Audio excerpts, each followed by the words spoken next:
Hi, everyone. This is Marita with Harmonic Wholeness, and I am interviewing Kristen Scanlon today.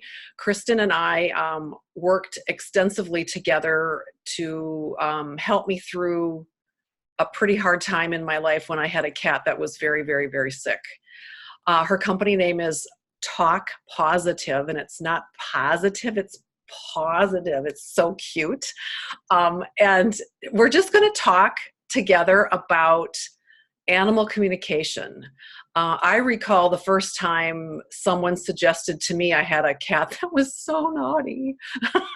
And someone said, you should hire an animal communicator. I'm like, what are you talking about? So for me at this juncture, animal communication is my norm.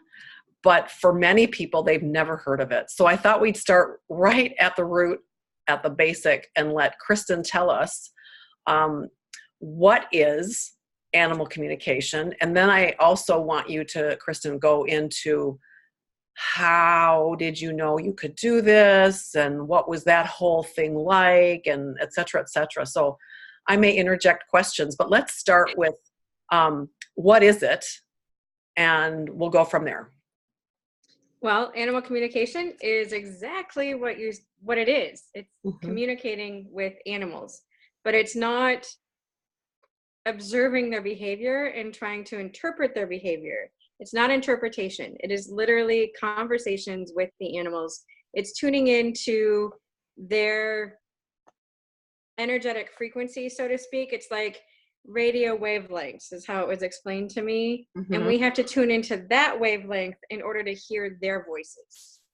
So just like we have human communication, animal communication, it's words, it's pictures, sometimes it's smells, sometimes it's feelings that are shared, because animals communicate at a much higher capacity, I guess is the best.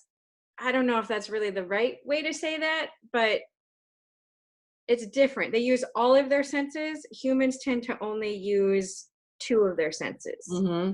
They use ears because they need to hear our words. And humans tend to observe with their eyes. Whereas animals, if you think of an empath, so many people can relate to the word empath, right? Right. Mm-hmm. So people read others with feelings. They can pick up their feelings. And they can't always even recognize that it's their own or not their own. Yeah. Animals will send us those feelings from them, and we're picking up their feeling, their senses. They'll send us a smell that maybe because we can't quite get what they're saying about a food, or it smells rancid to them. And of course, they have a higher sense of smell, right? Mm-hmm. So maybe their food is off, and they send that smell. I ask them not to because I don't really like to smell things. Unless they're lovely essential oils, let's qualify right. that.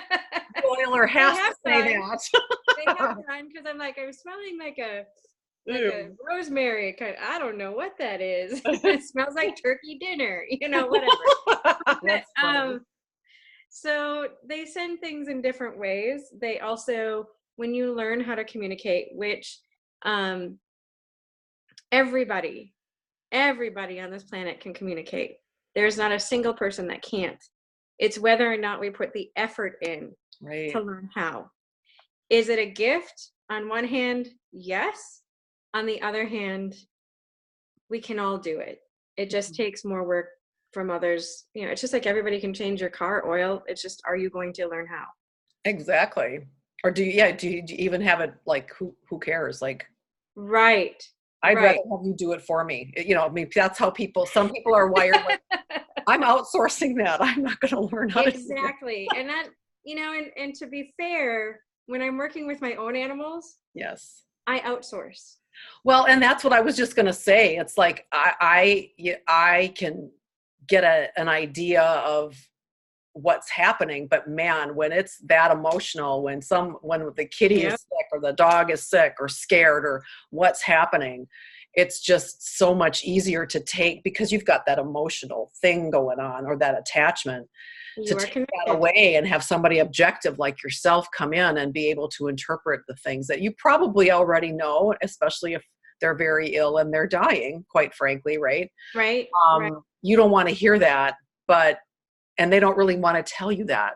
There's a part of them, No. they're too much protecting us, their owner, their people, right?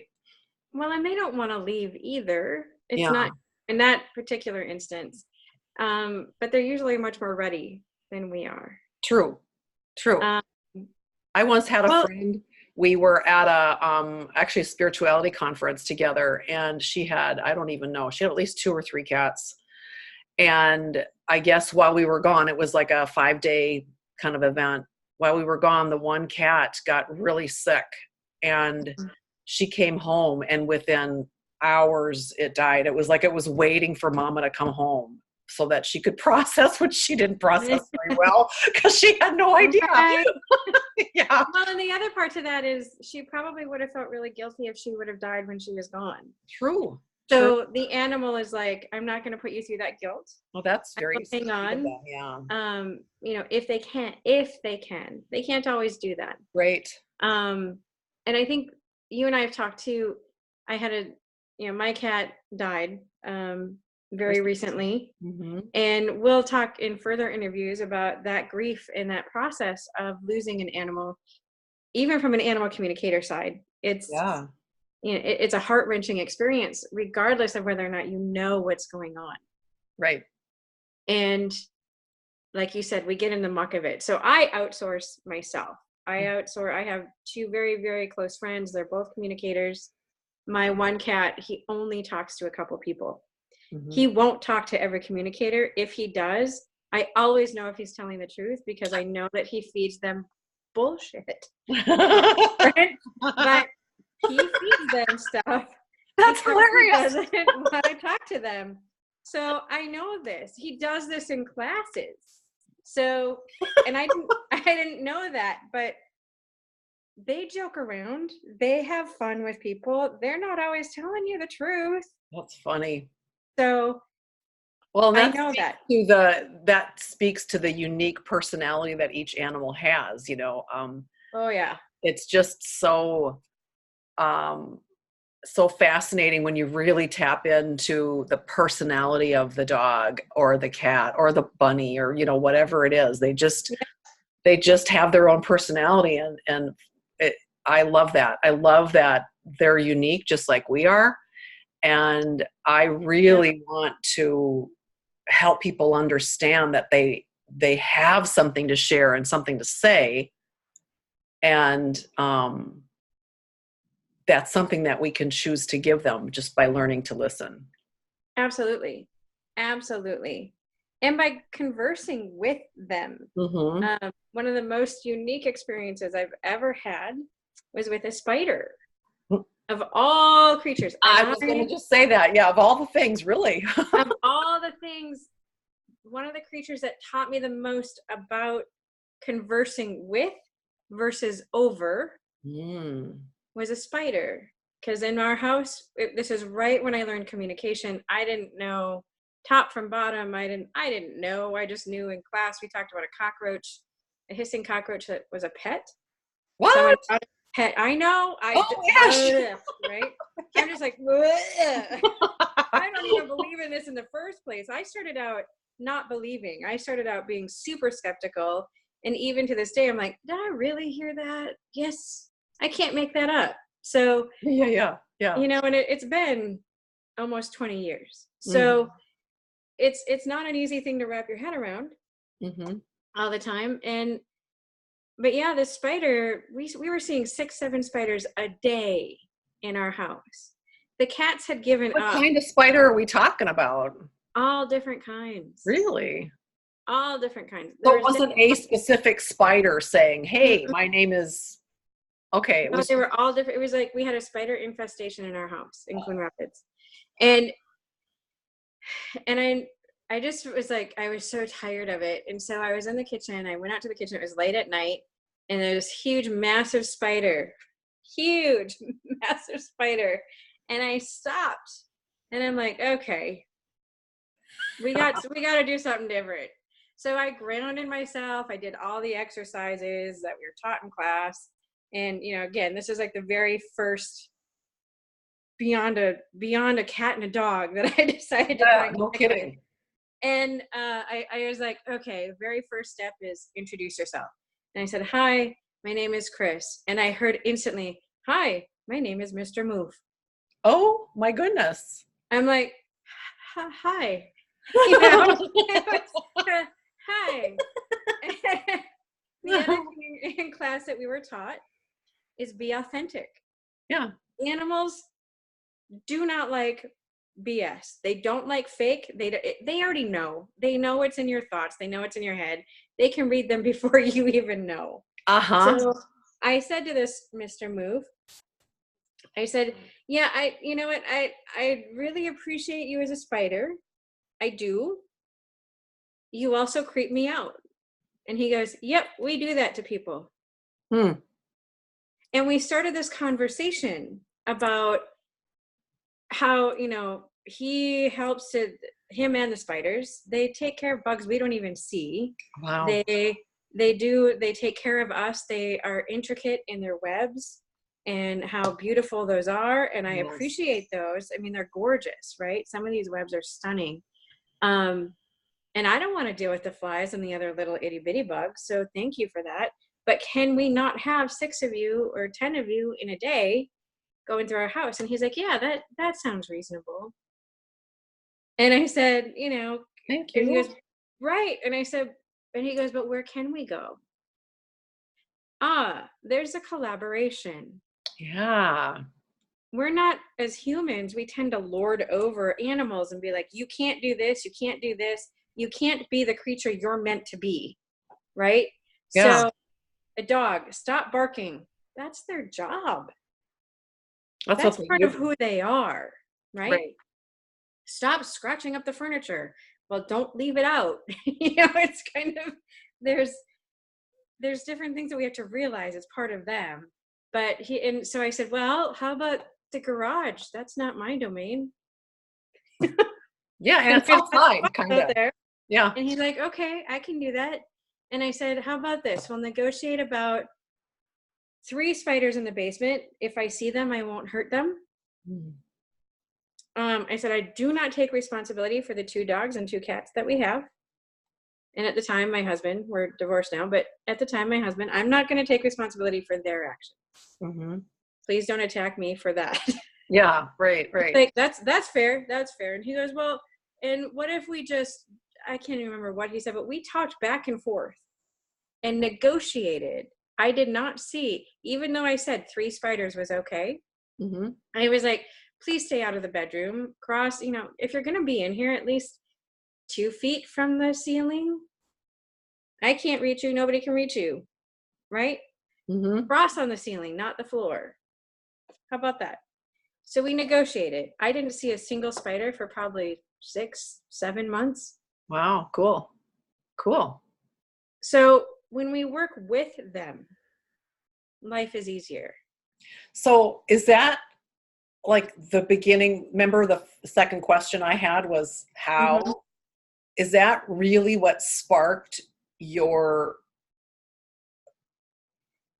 well, I think you were interested already because you'd taken a class, but that really sparked the fire, so to speak, on, oh, this is really cool and I want to kind of do this.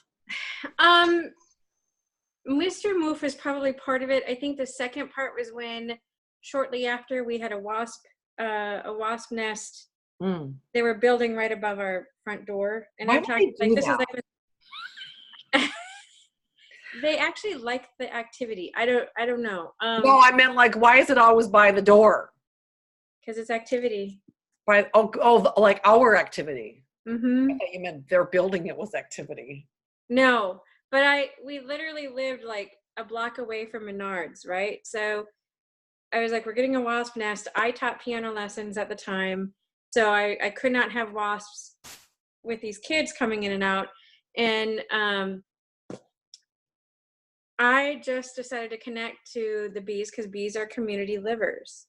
So you connect into one, they pass the message on. Well, that's what Mr. Moof did, right? So yeah, you've got Right. one messenger, right? One messenger. Right. And well, spiders are not communal. So spiders, I was fortunate that Mr. Moof had the authority that he had, because Got it. after that, it was about 6, 7 months later, there's a little white spider that is like, Mr. Moof is not my boss, and he rebelled, and then all hell broke loose. But That's another conversation for another time. right, but the boss, I just connected in with one, and I said, you know what? He went to go get the stuff to kill you. So if you want to keep your hive, you need to move, and it needs to be fast. You got like 10 minutes, if that. Wow. And I didn't know if it went through. I didn't know if it happened. I had no idea. Right. Mm-hmm. And I went on with my day. And my now ex-husband, he went to go spray the nest. There wasn't a single bee to be found. Wow. Not a single one. That And is he's so like, cool. and I'm like, wait a second, that worked. Yeah. That worked. Yeah. So there's a whole series of events that, when you look back, it's that tapestry, it's that weaving of experiences that tells you, this is my path. And I think that was my path to work with not just cats and dogs, but cats, dogs, spiders, ants, wolves, bees, giraffes, lions, tigers, bears, oh my. Yeah. That's where I was like, these are really conscious beings. And we have to work with them, not to them. Right. So I'm very much about talking with the animals, not to the animals. I love that. I love that. Well, this has been really fascinating. I can tell you've got all kinds of fun stories that, my goodness, we could go on, and maybe we will, just not right now. Maybe we will. Right? But I want to thank you for spending time with me today and just sharing your gift and sharing what this all is, because I know it will provide value for many people. So until the next time, thank you. We'll say goodbye for now. All right. Thank you. Bye-bye. Bye.